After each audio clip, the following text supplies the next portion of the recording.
Halo Aca Fam, kembali lagi sama aku Sania Salwasa Sabila dari kelas 1C dengan NIM 66750023. Di sini aku bakal review lagi jurnal dari karyanya dosen aku sendiri.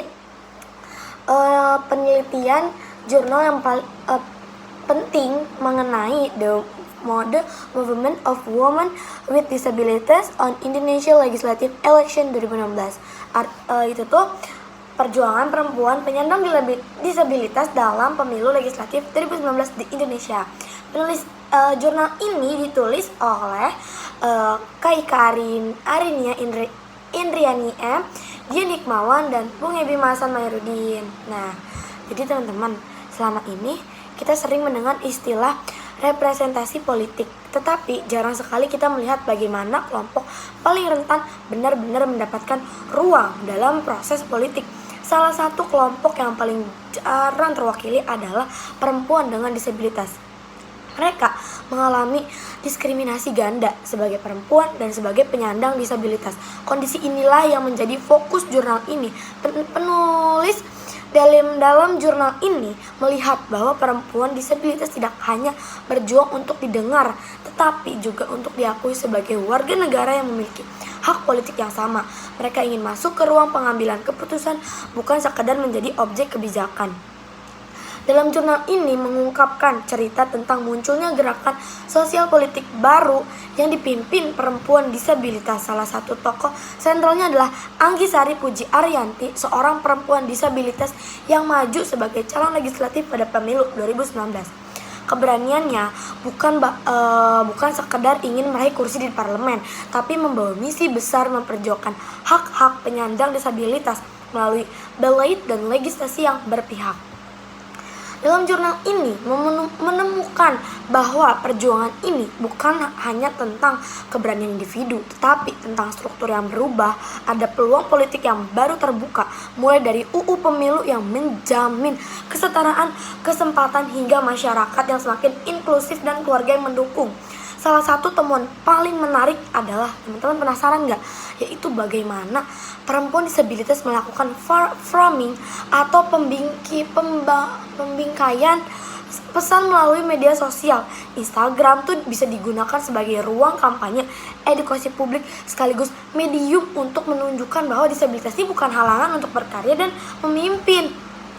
Dengan konten visual dan pesan-pesan tentang kesetaraan, mereka mampu menjangkau pemilih muda dan menciptakan narasi baru bahwa penyandang disabilitas itu bukan hanya objek belas kasihan aja, tetapi subjek politik yang mandiri, kuat, dan berdaya. Pendekatan ini berjalan dengan temuan banyak studi internasional yang menegaskan bahwa media sosial itu merupakan alat strategis bagi gerakan disabilitas global.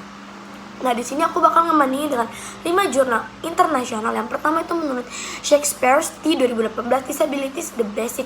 Di situ menjelaskan disabilitas sebagai fenomena sosial politik, bukan biologis. Nah, perbandingannya, jurnalnya karya Bung Ebi dan tim menegaskan bahwa perempuan disabilitas mengalami diskriminasi ganda selaras dengan teori Shakespeare bahwa stigma sosial itu menjadi sumber utama hambatan. Namun, Shakespeare itu menekankan empowerment movement global, sementara jurnal ada Bung Ebi dan tim berfokus pada konteks pemilu 2018. Lalu di sini menurut Carlton J 2000, Nothing About Us Without Us, temuannya itu gerakan hak-hak disabilitas harus dipimpin oleh penyandang disabilitas itu sendiri. Perbandingannya sangat konsisten dengan temuan jurnal yang menyatakan bahwa representasi ideal adalah descriptive representation, disabilitas memperjuangkan disabilitas. Jurnalnya Bung Ebi dan tim itu menawarkan contoh konkret perempuan disabilitas maju sebagai caleg. Lalu menurut School L Course di N-P 2013, People with Disabilities in Political Participation and Representation. Di sini tuh hambatan utama partisipasi politik adalah aksesibilitas, diskriminasi, dan rendahnya dukungan partai. Perbandingannya sama dengan konteks Indonesia, tetapi jurnal internasional memiliki data kuantitatif luas, sementara jurnal Indonesia menggunakan pendekatan kualitatif lebih naratif namun kurang komparatif. Lalu menurut Mikosha H.N. Soldati K 2011, Globalizing Disability Studies membahas disabilitas harus dipahami dalam konteks ketimpangan global dan patriarki. Perbandingannya, kesamaan terlihat pada bahasan patriarki dan marginalisasi perempuan disabilitas, tapi jurnalnya Bung Yebi dan tim lebih fokus pada politik elektoral. Lalu yang terakhir adalah menurut Powell R 2016, Framing Disability and Political in Social Media.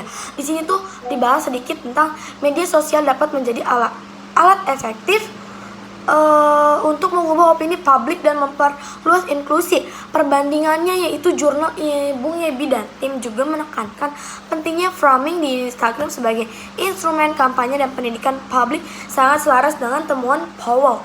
Nah, jadi kesimpulannya itu teman-teman, perjalanan perempuan penyandang disabilitas dalam dunia politik itu bukanlah perjalanan mudah, tapi setiap langkah kecil mereka ada suara besar yang ingin menggerakkan perubahan. Penelitian ini tuh mengingatkan kita tuh bahwa inklusi tidak lahir dari belas kasihan, tetapi dari keberanian mereka untuk hadir, bersuara, menuntut keadilan. Karena masa depan demokrasi hanya akan benar-benar utuh ketika semua warga negara tanpa kecuali memiliki ruang yang sama untuk menentukan arah bangsa. Nah teman-teman, segitu dulu review dari aku. Bye-bye semuanya.